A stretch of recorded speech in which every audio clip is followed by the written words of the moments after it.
I'd just like to begin by acknowledging the Ngunnawal people, the traditional custodians of the ACT, where the University of Canberra's Bruce campus is situated, and pay my respects to their elders past and present. And we extend that acknowledgement to any other First Nations peoples who might be joining us today. So welcome to the first seminar of our new series, Strengthening Democracy, a Research Practice Exchange. This series has been designed as a conversation between leading researchers and practitioners working to strengthen democracy in Australia and beyond as well. And the aim here really, and the hope, is that by bringing together different insights from research and practice and exploring some innovative ideas and strategies and solutions through these two lenses, that we will be able to find new ways to address the challenges facing democracy today. So by way of introduction, my name is Jordan McSweeney. I'm a Senior Research Fellow here at the Centre for Deliberative Democracy and Global Governance at the University of Canberra. And today I'm delighted to be joined by two wonderful panellists, Ika Trijsburg and Sophie Murrary-Farrell. So Ika is the Director of Urban Analytics at the ANU Institute for Infrastructure and Society in the Crawford School for Public Policy, also based here in Canberra at the ANU, where she also holds the Disinformation in the City Research Fellowship. And she's also the head of Democracy and Diplomacy at the Municipal Association of Victoria. Along with Ika, we're joined by Sophie Murrary-Farrell, who's the Acting Director of Connected Communities, which is part of the Delivery and Engagement Group in the New South Wales Premier's Department. Now, Connected Communities' focus is on strengthening social cohesion and democracy, as well as overcoming hate and extremism in New South Wales. And so today, we're here really to listen to Sophie and Ika talk about mis and disinformation and the kinds of challenges that this presents to the public sphere and our democracy. We'll have about 20 minutes for Q&A at the end of our discussion, but throughout the session, feel free to start popping your questions in the chat. And so I guess with that, maybe to get us started, I might ask both of our panelists if you could just give us a quick run through of what it is you mean by mis and disinformation, starting with you, Ika. Thanks so much, Jordan, and thanks for having me. It's fabulous to be here with you for this conversation and to be able to engage in the conversation with Sophie as well. I think it's really exciting to have those different perspectives of different levels of government, local and state-based. I'd also like to start by acknowledging that I am zooming in from Naarm, from Melbourne, and would like to pay my respects to elders past, present and emerging, and recognise that this is the unceded lands of the Wurundjeri Woi-wurrung people.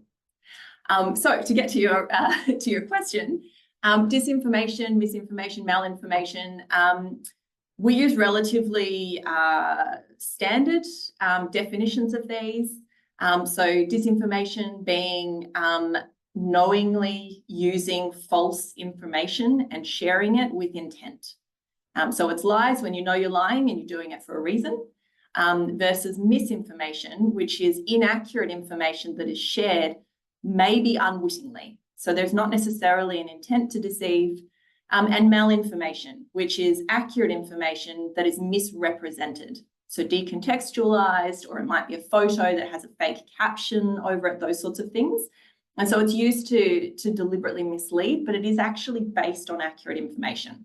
So that's kind of the definitions we use, but it's all within that spectrum of information manipulation. And it includes, increased online harassment and technology-facilitated abuse, and that's largely around gender and hate speech and all these other aspects of an eroded information landscape that I think we're dealing with. And that's why it's very useful to specifically identify what it is that we're talking about, but also recognise that these are very fluid concepts. And so it's almost impossible to address just one aspect of that information landscape.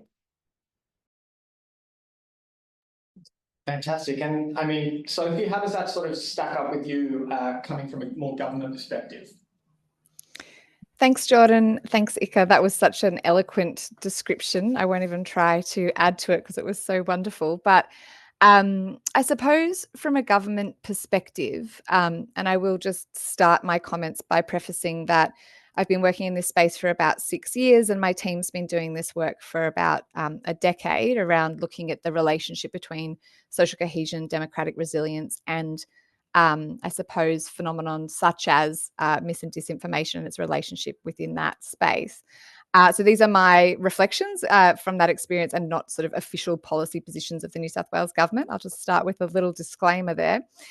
So I think that's such a good reflection in that you can't look at mis and disinformation as an isolated phenomenon.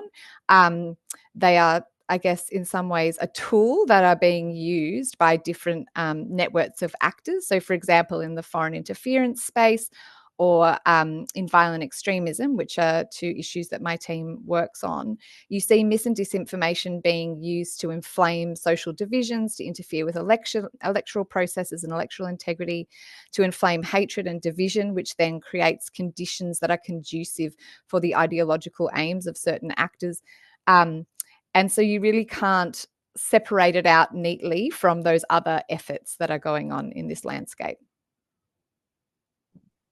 Yeah, absolutely. And I guess, so Ika, I wonder, maybe building on that, if you could tell us a little bit about some of the work you've been doing with the Disinformation in the City project. Yeah, sure. So disinformation is really impacting democracy, but also democracy at the local level in particular, and that's the focus of our work. And that takes a variety of forms. I think it's important to kind of give that basis or foundations before we talk about some of the work that we've been doing.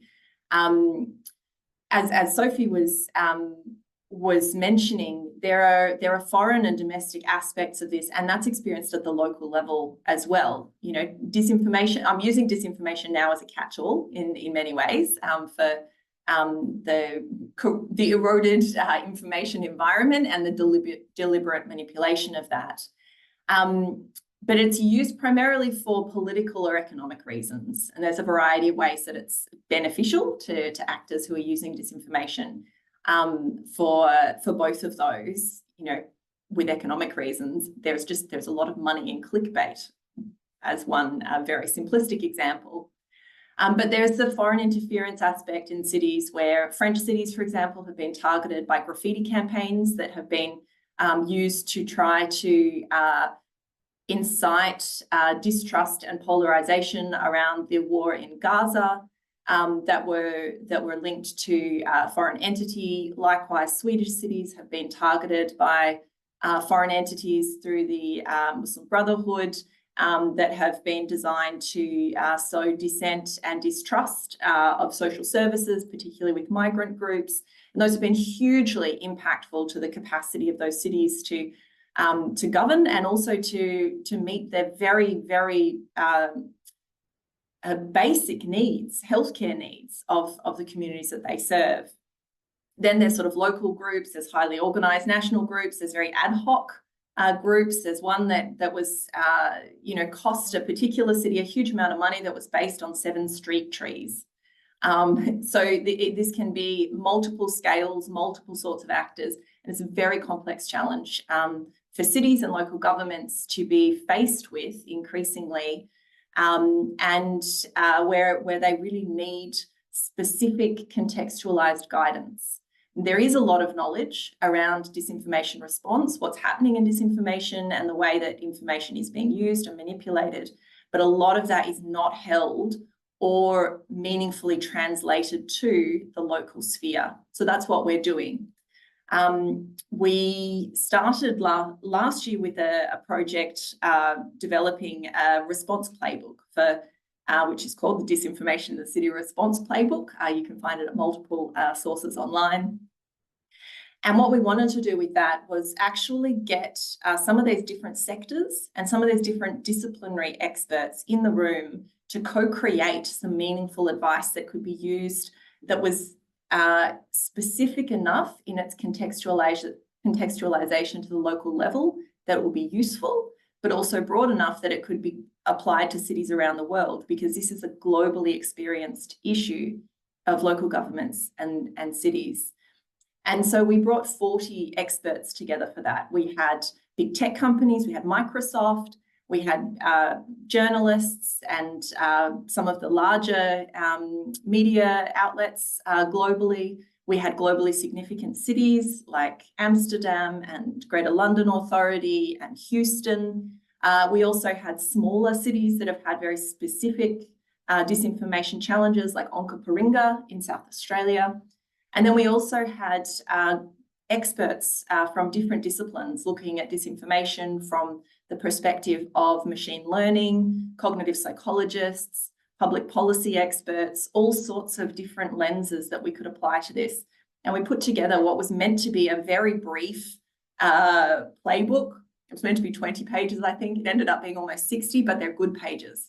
And what we found through that was that we really need to extend the continuum of disinformation response. So a lot of it is focused on immediately before an event and immediately after, or during and immediately after. But actually, what we need to have meaningful impact in this landscape is to extend into that anticipatory space. So really understand how information is being used within our communities, and it's used in different ways by different groups, what the trust landscape looks like and what it needs to look like to make sure that people have trusted institutions, trusted people, trusted places, and trusted information that they can access. And then actually drawing that through disinformation events as they do happen, and they will continue to happen, and then extending at the other end as well into the response and recovery and resilience building phase. So really almost taking an emergency management framework as we look at disinformation as a crisis that affects largely local areas, and actually looking at what that can look like over a long period of time, and building those ongoing capacities and adaptive capacities with different institutional actors, so that it's not just local government or state government or federal government and community, but actually really an embedded approach. And the other thing that really came out of that was the need to collaborate. So multi-level governance. Obviously the national government has a really key role in this as the place where foreign interference and the intelligence apparatus predominantly sits, and that coordination approach. States have a huge role to play in terms of the specific responsibilities, some of the key sectors that are targeted, like health, education, which has a huge role to play, particularly in building collective resilience and critical thinking abilities, but also in policing and justice and those aspects. And then local government, which is where community resilience is usually devolved in a policy framework, whereas there's that agility by virtue of being smaller. There's the adaptability, and there is that local embeddedness and that ability to actually take on the very specific context and challenges and narratives and history of place and build that into a meaningful response. And those need to be aligned. So making sure that there's that multi-level governance framing, also the multi-sector, so collaborating across sectors, because different sectors have different capacities to contribute, but also legitimacy. One of the things that was really interesting with the last year's riots across the UK, following the tragic killings in Southport, was where the riots didn't spread to, or where they fizzled really quickly. And I always find that really interesting to unpack what happened there that things didn't escalate. And one of the things I thought was interesting was in one town, publicans, so the owners of pubs, actually came out and said that anyone who marched in these riots or participated would be banned from their pubs. And those pubs, in many cases, will have more legitimacy with that group than any government spokesperson. So recognising the role of different actors is really key. And then multi-city. So making sure that cities are able to talk to each other, share learnings, share policies, so that they're not replicating, they can move quickly, and they're able to support each other's ventures. I love that anecdote about the pubs there, but I think the important point, and certainly something I took away reading the playbook, is I really love this very localized, sort of devolved approach to trying to tackle some of these problems. Sophie, going over to you, I guess reflecting on your experiences in the New South Wales government and the work your team's doing, are the kinds of challenges that Ika's pointing to, are these the kind of things you're seeing, foreign interference and things like that? I know you touched on it earlier in your statement, but I wonder if you could maybe unpack a bit more for us. Yeah, absolutely. And I really resonated with everything that you just said, Ika, particularly the pubs reference. I love it when people bring up pubs as social infrastructure and how important those kinds of institutions are in our society for forming connections and trust. And yeah, and I love that. So yeah, absolutely. All of that really resonates with the work that we do and what we're seeing from a state government perspective. We also have been aware for many years that the role of local government is both understated in terms of vulnerability to things like foreign interference and being targeted by violent extremist movements, but also in terms of the strengths and the abilities that local government can bring to solving these really complex problems. Local government is the closest level of government to community and connects with communities in much more organic ways in local places everywhere around the world. And I think that can be really tapped into as a source of strength and resilience, and also better information sharing and reducing information pollution. So our department has been doing some work for many years, well, really starting in COVID, where we started to realize that during the COVID pandemic, local governments retained a level of trust that state and federal government messengers didn't. And so we started working really closely with local governments to see how we could support them in their really pivotal role, sharing crucial health information in communities and accessing those networks of local community actors that can also share helpful public safety messaging as well. So we designed what we called a social cohesion framework for local government to help them identify what their key levers were in supporting social cohesion. And I think it's interesting, like talking about democratic resilience or social cohesion or addressing information pollution and mis and disinformation. A lot of the remedies are the same. So we're looking at needing to have trusted institutions, credible information that people can trust and rely on, and cohesive and inclusive social communities. So those are sort of the key pillars of what we need to be doing to address threats to democratic resilience, social cohesion threats, and also the impact of mis and disinformation. And so I think what Ika's, it's a guidebook, is it? I've forgotten what it's called. Your toolkit?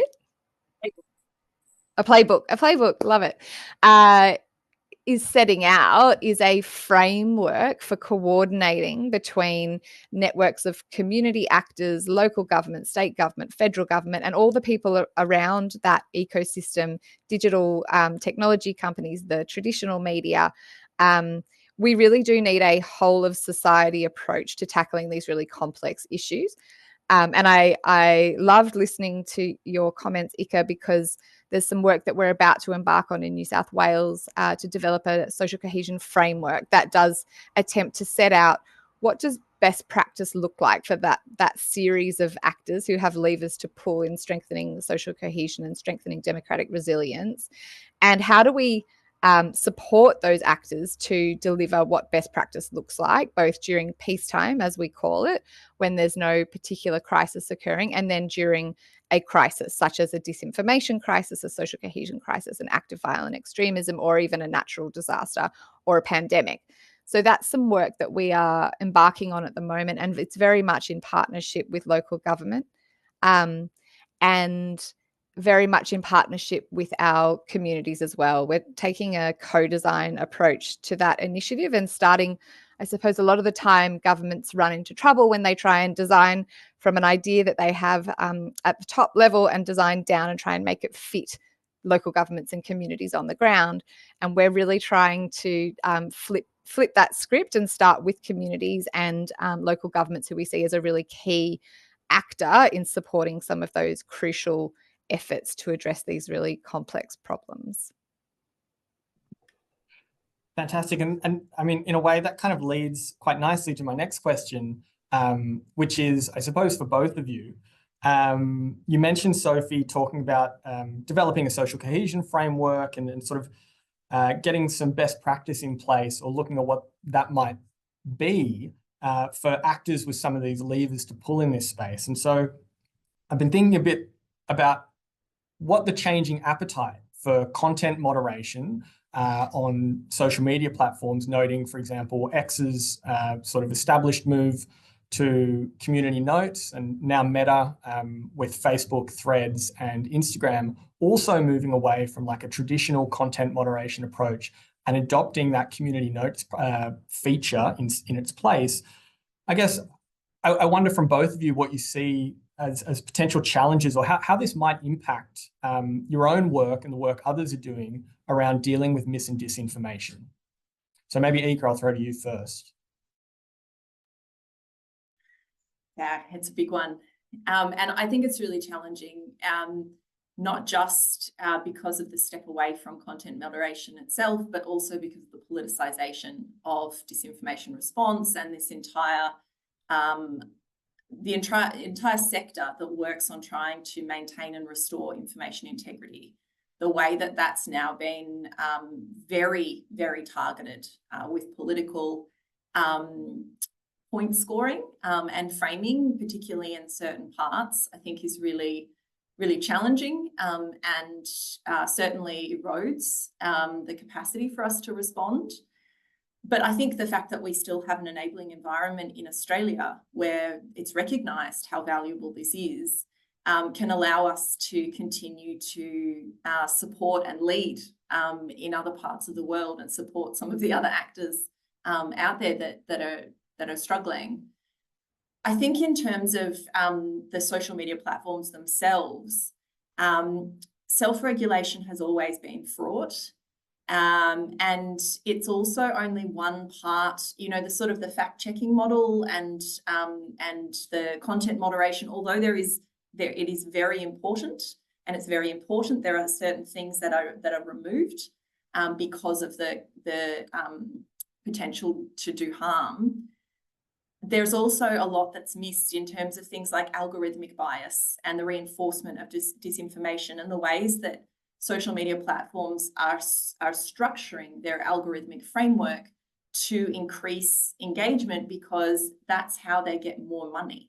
They are profit-driven businesses, will always be profit-driven businesses. That is what they are established for. And at the end of the day, their primary responsibility is to their shareholders. They do not have any responsibility to act in the public interest. And that's where we need to make sure that we have robust regulations and a robust regulatory framework from those institutions that are required to operate in the public interest to oversee their operations. But at the end of the day, I think it comes back to making sure that there are more actors that are having more of a voice in this space, you know, where there are good actors in the tech sector, in other sectors that can actually have that legitimacy, that can work in a coordinated approach to respond to disinformation. I think that's even more valuable now than it has been previously. Yeah, absolutely. And Sophie, any reflections there from you on how this maybe changes what you and your team are dealing with? Thanks, Jordan. Yeah, obviously, I think, you know, to a certain degree, we need to wait and see how these policies translate into changed environments online when people are engaging in social media. I don't think it bodes well. I think we're going away from tech companies seemingly or publicly wanting to look as though they have safety by design principles front and foremost in the way that they're designing their platforms. I think last year, the New South Wales government held a social media summit in partnership with the South Australian government, where we unpacked sort of the impacts of social media specifically on young people. We looked at the role of misinformation, AI, deep fakes, and how that was impacting young people's perceptions of reality and their ability to sort fact from fiction and get a grasp on factual information that can help them make informed views and in relation to political issues or democracy. And I think it is really concerning. I think the proliferation of AI generated content in a number of different forums it's harmful in a lot of ways. It's harmful in terms of spreading hate and disinformation, false information, but it's also harmful for people's mental health and well-being in terms of the content that they're engaging with. And that's not even getting into extremist content that can be generated in that way, and particularly young people's exposure to that content. So I think it is concerning for me that tech companies are seemingly in a trend moving away from that positive duty of care to invest, and it costs money to invest in human beings and tech that can filter out false information or alert people to the fact that there's false information proliferating. I think it's bad for election integrity. I think it's very concerning in that space. And I think, as a general trend away from safety by design principles and duty of care to consumers, I think it's worrying. But also, I think we do need to just wait and see how Meta's announcement plays out in practice and what its impact is. Yeah, totally. Look, we've got about 5 minutes, a little more, before we jump to questions. So maybe one last question from me before we go to the audience. And just a reminder, if you've got a question, you can pop it in the chat if it's ready to go. But I suppose one thing I've been thinking about in the lead up to this is it was really during the height of the pandemic that I think disinformation, misinformation, malinformation started to really enter into the public conversation in a very forceful way. I just wondered, reflections from both of you, in the quote unquote post-pandemic sort of landscape, if and how this has changed. Have things gotten better? Have things gotten worse? Has the form of mis and disinformation sort of changed somewhat? Be interested to hear your thoughts. And again, maybe to Ika first. Yeah, I mean, I think it's had a huge impact. The experience of the pandemic was very traumatic for people globally. And the pandemic response in parts also impacted trust in parts of the community. And we're still dealing with the complex legacy of that in terms of economic impacts, in terms of social impacts, and there's real stresses that we need to not, underestimate or under-recognize in that. And I think part of being, more isolated from each other, using information or accessing information in different ways, at the same time that we also had really rapid advancements in technological capabilities, in online connectivity, in AI generated content in particular, enabled sort of fringe groups to really find a willing audience in the mainstream. So those things all kind of came together.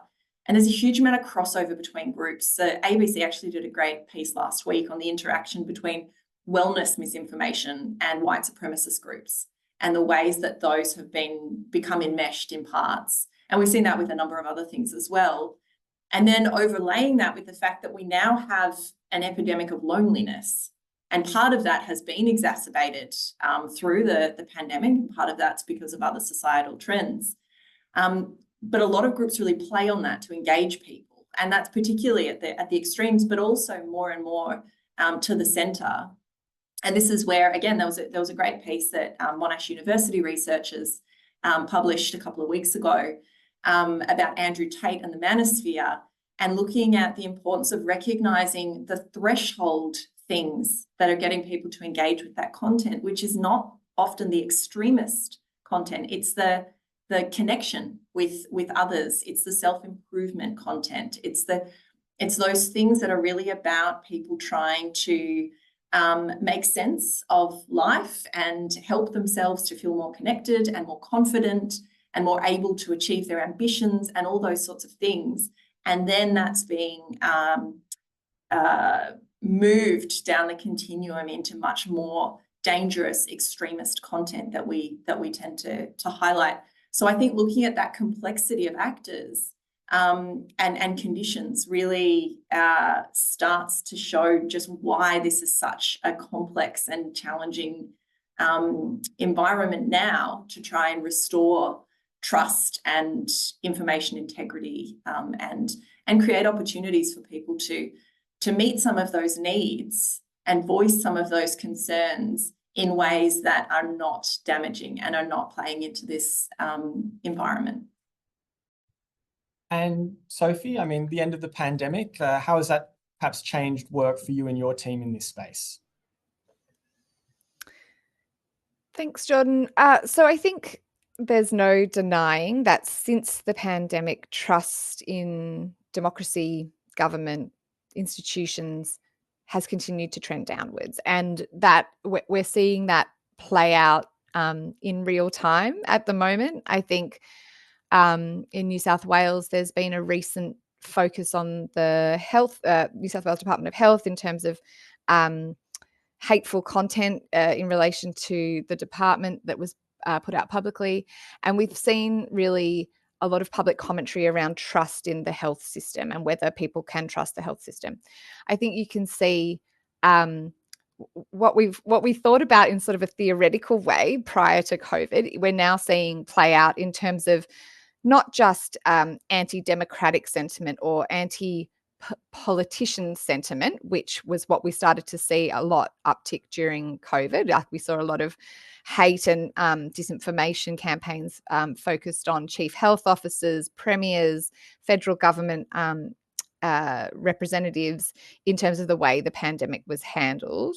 But then we're now seeing that filter down into the sort of core public institutions that are there, that form, the building blocks of democracy, public health, public education, police, electoral systems.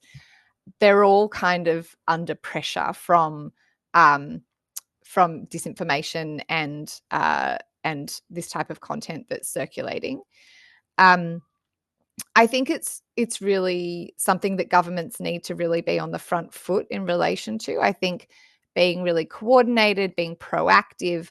And I think I've seen a comment in the chat around absolutely being trustworthy and communicating why those institutions are trustworthy and people can trust them is a really important messaging piece for state and federal and local government.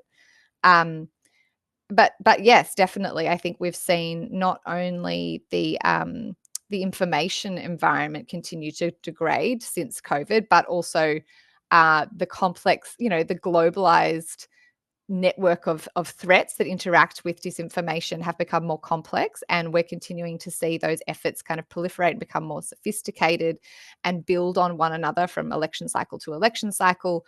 And I think, it's like a complex series of problems that governments are facing at the moment.